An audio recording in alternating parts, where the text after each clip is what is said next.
Hi everyone, I'm Star, And I'm Coreena. and we're presenting the self-handicapping project to you guys. The definition for self-handicapping is a psychological technique where a person makes a choice that hinders their performance because they expect that they won't do well on the task that's expected of them.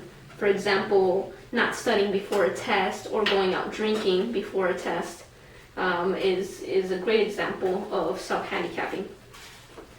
I'm going to talk about the procedure.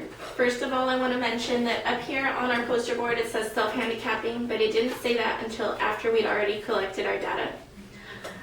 So going right into our procedure, we had 33 participants total. 23 of those participants, we got verbal consent, and then we told them a storyline about caffeine. So we told them that caffeine has been proven to affect basically your performance on a test, so your performance to do well. And we showed them this poster board right here with a few participants' names, their grades, and whether they had consumed soda or water. And it's got some graphs and just some information to try to sell our story that, caffeine makes you not do so well on tests.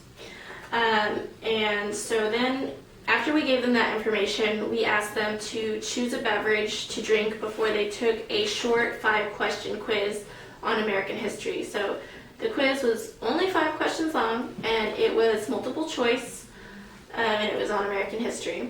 Once they took the quiz, we collected them, and then we debriefed those 23 participants.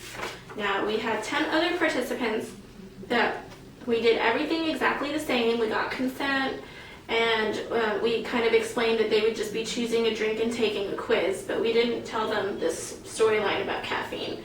And so they chose a drink, they took their quiz. Once we collected it, we debriefed them.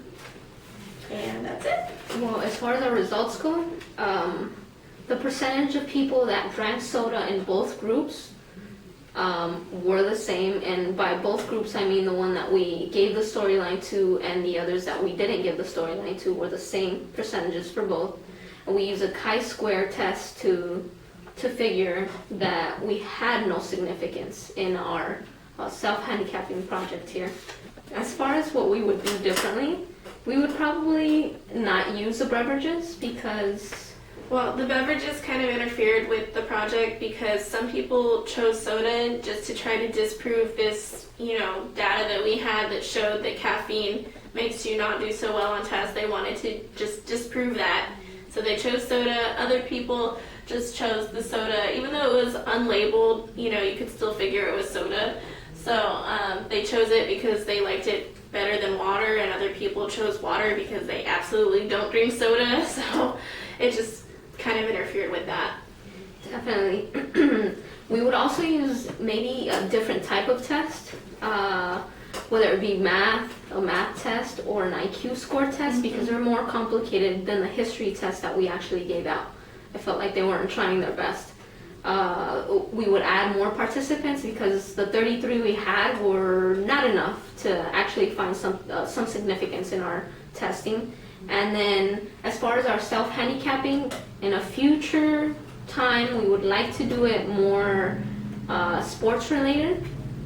And also add the element of self-focus to maybe that sports research, because maybe adding the camera would make them more prone to self-handicapping. That'd just be an interesting element to explore. And Definitely, I think that was it, guys. Thank you so much for listening. thank you. Bye.